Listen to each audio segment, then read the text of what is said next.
মানবরূপী পশুরা বলে ইসলাম নাকি নারীদের মর্যাদাকে ক্ষুণ্ণ করেছে। এরা মূলত শিয়ালের মতো। শিয়াল কোনো সময় চায় না যে মুরগি খাঁচার মধ্যে বন্দি থাকুক, ঠিক কিনা বলে? শিয়াল সবসময় চায় যে মুরগিটা বাইরে থাকুক, তার যেন পেট ভরে। এখন যারা নারীবাদের কথা বলে, ইসলামকে অভিযোগের কাঠ ধরায়, দাঁড় করায়, এরা মূলত চায় নারীরা উলঙ্গ হয়ে, অর্ধুলঙ্গ হয়ে রাস্তায় বাইরে বেরিয়ে বেড়াক, আর এরা তাদের মনোবাঞ্ছাকে পূরণ করুক। আওয়াজ দিয়ে বলুন ঠিক কিনা? এরা হলো শিয়ালের মতো। এরা কখনোই নারীদের মর্যাদা অধিকার রক্ষার নামে নারীদেরকে এরা ভোগ করতে চায়, নারীদের অধিকার দিতে চায় না। নারীদের একমাত্র অধিকার, সম্মান, মর্যাদা দিয়েছে ইসলাম। তাহলে মা হিসাবে নারী দামি, কন্যা সন্তান হিসাবেও দামি, বোন হিসাবেও নারী দামি। ভাইয়ের বিষয়ে এত সুন্দর হাদিস আল্লাহ রাসূল বলেন নাই। মুসনাদে আহমদের বর্ণনা, বিশ্বনবী বলছেন, মান আলা ইবনাতাইনি আও উখতাইনি আও সালাসান, যে ব্যক্তি দুটি কন্যা সন্তান অথবা দুটি বোন অথবা তিন বোন তিন কন্যা সন্তানের দায়িত্ব নিল, লালন পালন করলো, হাত্তা ইয়াবিন্না, যতক্ষণ না এদের বিবাহ শাদী দেয় অথবা এদের লালন পালন করতে গিয়ে তিনি ইন্তিকাল করলেন, বিশ্বনবী বললেন, কুনতু আনা ওয়া হুয়া ফিল জান্নাতি কাতাইন, আমি এবং ওই তিন কন্যা সন্তান বোন অথবা মেয়ে লালন পালনকারী ওই পুরুষ আর আমি একসাথে পাশাপাশি এভাবে জান্নাতে বসবাস করব। সুবহানাল্লাহ। আবার একজন নারী স্ত্রী হিসেবেও দামি। বিশ্বনবী সুনান তিরমিজির বর্ণনায় বলেছেন, খায়রুকুম খায়রুকুম লিআহলি, তোমাদের মধ্যে সর্বোত্তম পুরুষ সেই পুরুষ যে তার পরিবারের কাছে, স্ত্রীর কাছে ভালো। মনে রেখো, আনা খায়রুকুম লিআহলি, আমি নবী আমার স্ত্রীদের কাছে সর্বোত্তম পুরুষ। সুতরাং কইদা মাতা সাহিবুকুম, যখন তোমাদের কোন একজন সঙ্গী মারা যাবে, তার নামে বদদোয়া করবে না, তার নামে দুর্নাম করবে না, তার জন্য দোয়া করবে আল্লাহ তাআলার কাছে। তাহলে আমরা 4টি পয়েন্টে কয়েকটি হাদিস থেকে শুনলাম যে একজন নারী মা হিসেবে দামি, স্ত্রী হিসেবে দামি, কন্যা সন্তান হিসেবে দামি, বোন হিসেবে দামি। তাহলে ইসলামই একমাত্র নারীদের মর্যাদা দিয়েছে কি দেয় নাই? সর্বোচ্চ মর্যাদা আল্লাহ তাআলা তাদেরকে দান করেছেন। এজন্য এই নারী জাতি যেন কারো ফিতনার কারণ না হয়। এই পৃথিবীতে যতগুলো পাপ সংগঠিত হয়, সমস্ত পাপের বেশিরভাগ পাপ সংগঠিতের মূল কারণ হয় নারী কেলেঙ্কারি, ঠিক কিনা বলেন? বুখারীর বর্ণনায় এসেছে, আল্লাহ রাসূল সাল্লাল্লাহু আলাইহি ওয়াসাল্লাম বলেছেন, মা তারাকতু বাদি ফিতনাতান আদাররু আলা রিজালি মিনান নিসা, আমি তো চলে গেলাম কিন্তু আমার উম্মতের পুরুষদের জন্য সবচাইতে পরীক্ষার বিষয় হিসাবে, সবচাইতে ক্ষতিকর যে বিষয়টি আমার উম্মতের পুরুষদেরকে যেটা পরীক্ষার মধ্যে ফেলবে, সেটি হচ্ছে নারী জাতি। নারীদের পাল্লায় পড়ে অনেক যুবক তাদের জীবন যৌবনকে হারিয়ে ফেলে, ঠিক কিনা বলেন? আবার মা বোনেরা মন খারাপ করবেন না, মা বোনেরা মন খারাপ করবেন না। আপনাদেরকে আল্লাহ রাসূল ফিতনার কারণ বলেন নাই। যে সমস্ত নারীরা অশ্লীল, বেহায়াপনা, নির্লজ্জ, বেহায়া, এদেরকে ফিতনার কারণ বলেছেন। কারণ সহিহ মুসলিমের বর্ণনা শুনুন, বিশ্বনবী বলছেন, আর দুনিয়া মাতা, এই পুরো পৃথিবীটা হচ্ছে ভোগ সামগ্রী, ওয়া খায়রু মাতা'id দুনিয়া আল মারআতুস সালিহা, এই পৃথিবীর মধ্যে সর্বশ্রেষ্ঠ ভোগ সামগ্রী হচ্ছে একজন দিনদার সতী সাধী, একজন সৎ নারী। বলুন সুবহানাল্লাহ।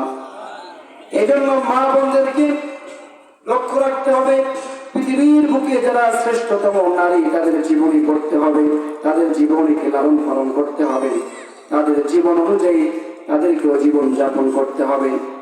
সুনান তিরমিজির বর্ণনা শুনুন, পর্দার অন্তরালের মা বোনেরা, আল্লাহর নবী আপনাকে বলেছেন, বিশ্বনবী বলছেন, হাসবুকা মিন নিসাইল আলামিন মারইয়াম ইবনাতু ইমরান ওয়া খাদিজা বিনতু খুয়াইলিদ ওয়া ফাতিমা বিনতু মুহাম্মদ সাল্লাল্লাহু আলাইহি ওয়াসাল্লাম ওয়া আসিয়াতু ইমরাতু ফিরাউন। বিশ্বনবী বলছেন, পুরো পৃথিবীর নারী জাতির মধ্যে 1 নম্বর মারিয়াম ইবনাতু ইমরান, ইমরানের মেয়ে মারিয়াম আলাইহিস সালাম এবং খাদিজা বিনতে খুয়াইলিদ বিশ্বনবীর প্রথম স্ত্রী এবং ফাতেমা বিশ্বনবীর মেয়ে রাদিয়াল্লাহু আনহা, ফেরাউনের স্ত্রী আসিয়া, এই 4 জন মহিলা গোটা বিশ্বের সমস্ত নারীদের মধ্য থেকে এই 4 জন মহিলা তোমার জন্য যথেষ্ট করুন সুবহানাল্লাহ। মানে এই 4 জন মহিলার জীবনকে প্রত্যেকটা নারী জাতিকে ধারণ করতে হবে, তাদের গুণকে অর্জন করতে হবে।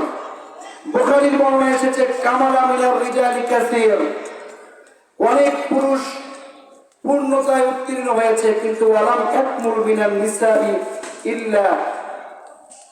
ইল্লা আসিয়াতু ইমরাতু ফিরাউন ও মারইয়াম ইবনাতু ইমরান। বলছে অনেক পুরুষ পূর্ণতায় অর্জন করেছে, পূর্ণতায় পৌঁছে গিয়েছে, কিন্তু নারীদের মধ্যে খুবই কম একমাত্র ফেরাউনের স্ত্রী আসিয়া আর ইমরানের কন্যা মারিয়াম আলাইহিস সালাম। এরপর নবীজি বললেন ওয়াইন্না ফাদলা আয়েশা, আর তোমরা শোনো আমার স্ত্রী আয়েশার মর্যাদা ফজিলত কেমন। ওয়াইন্না ফাদলা আয়েশা আলান নিসা, সমস্ত নারীদের উপরে আমার স্ত্রী আয়েশার ফজিলত হলো কাফাতুলিত তুআমি আলা কাফাতুলিস সারিদি আলা সাইরিত তুআম, সমস্ত খাবারের উপরে সারিদ একটা খাবার, যে খাবারটা গোস্তের ঝোলের সাথে রুটি ভিজানোর সাথে থাকে, এটা যেমন সমস্ত খাবারের মধ্যে শ্রেষ্ঠতম খাবার, আমার বিবি আয়েশা সমস্ত নারী জাতির উপরে শ্রেষ্ঠতম মর্যাদাপূর্ণ নারী। পড়ুন সুবহানাল্লাহ। তাহলে আমরা এখানে কয়েকজন নারীদের জীবনী পেলাম যারা পৃথিবীর নারীদের মধ্যে শ্রেষ্ঠতম নারী, মর্যাদাপূর্ণ নারী। এদের জীবনী আপনি একজন স্বামী আপনার স্ত্রীকে পড়াতে হবে, আপনি একজন ভাই আপনার বোনকে পড়াতে হবে, আপনি একজন বাবা আপনার কন্যাকে পড়াতে হবে, আপনি একজন সন্তান আপনার মাকে। এই সমস্ত নারীদের সাহাবায়ে কেরামের জীবনী এদেরকে উপহার দিতে হবে। আমরা কয়েকজন মহিষী নারীর জীবনী থেকে আলোচনা শুনব, মা বোনদের বিশেষ করে দৃষ্টি আকর্ষণ করছি। হাজেরা আলাইহিস সালামের নাম আমরা সকলে জানি কি জানি না? হাজেরা আলাইহিস সালাম, যাকে আরবিতে বলা হয় হাজার আলাইহিস সালাম। হাজার সহিহ বুখারীর বর্ণনা, ইনি হচ্ছেন ইসমাইল আলাইহিস সালামের মা এবং ইব্রাহিম আলাইহিস সালামের স্ত্রী। বুখারীর বর্ণনা। শিক্ষাটা বলবো, ঘটনাটা খুবই সংক্ষেপে বলবো। শিক্ষাটা হচ্ছে আত-তাওয়াক্কুল আলাল্লাহ, বিপদে আপদে সর্ব অবস্থায় ভরসা হবে একজনের উপর। আওয়াজ দিয়ে বলুন তিনি কে? আল্লাহ তাআলা। সাইয়েদনা ইব্রাহিম আলাইহিস সালামের কাছে নির্দেশ আসলো হাজেরা আলাইহিস সালামকে দুধের শিশু ইসমাইল আলাইহিস সালামকে সঙ্গে নিয়ে মক্কার মরু প্রান্তরে, যেখানে কোনো মানুষজন নেই, যেখানে কোনো খাবার দাবার নেই, এখানে তাকে রেখে আসতে হবে। ইব্রাহিম আলাইহিস সালাম তার কলিজার টুকরা সন্তান সহ স্ত্রীকে নিয়ে মক্কার মরু প্রান্তরে রেখে দিলেন। বর্তমান যেখানে কাবা শরীফ অবস্থিত, জমজমের কাছে তার স্ত্রীকে তিনি রেখে দিলেন। রেখে দিয়ে সংক্ষেপে বলছি বুখারীর বর্ণনা, সাইয়েদনা ইব্রাহিম আলাইহিস সালাম স্ত্রীকে রেখে এবার তিনি চলে যাচ্ছেন আল্লাহর নির্দেশে। পিছনে হাজেরা আলাইহিস সালাম যাচ্ছেন আর ডাকছেন, ও আমার প্রাণের স্বামী আইনা তাযহাব ওয়া তাতরুকুনা বিহাযিহিল বিহার আল ওয়াদি আল্লাযী লাইসা ফীহি ইনসুন ওয়ালা শাইউন। ও আমার প্রাণের স্বামী, আপনি আমাকে এইভাবে রেখে কোথায় যাচ্ছেন? এখানে তো কোনো মানুষ নাই, কোনো কিছু নাই, কেন আপনি আমাকে এভাবে ফেলে রেখে যাচ্ছেন? এই কথাও বলেন নাই, শুধু বলেছেন আপনি কোথায় যাচ্ছেন। তিনি ফাকালাত যালিকা মিরারান, এটা কয়েকবার বললেন। সাইয়েদনা ইব্রাহিম আলাইহিস সালাম কোনো উত্তর করলেন না।